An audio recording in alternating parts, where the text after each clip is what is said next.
The state of Nebraska will follow the CDC's latest quarantine guidelines. That means isolating yourself for 1 week less as long as you meet certain conditions.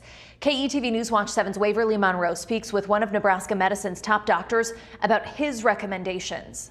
Dr. Mark Rupp understands a 14-day quarantine is a lot to ask of people, and the feds agree. The CDC is also recognizing that they don't want, perfect to be the enemy of good.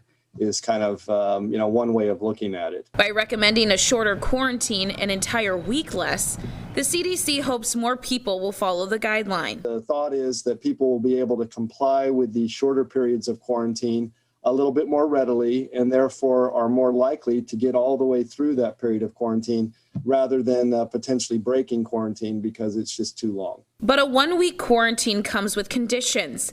The CDC recommends that if you've tested negative for 5 days, you don't have any symptoms, you'll also need to wear masks and monitor yourself through the end of day 14. Governor Pete Ricketts hammers home that last part. But if you leave quarantine, you have to wear a mask and self-monitor your symptoms so that if you do start developing symptoms, you go back home right away.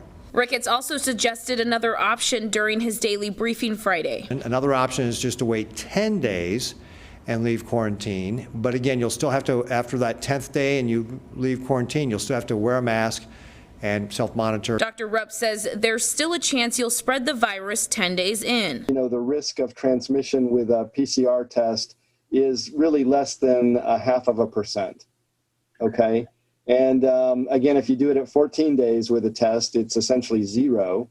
And if you do it at 7 days with a test, it's about 4%. He says most of us should stick to a 10 or 14-day quarantine. Only people who absolutely have to get back out there after 7 days should do that. I'd rather have somebody stay in for the 10 days and get a lower level of transmission. Reporting in Omaha, I'm Waverly Monroe for KETV News Watch 7.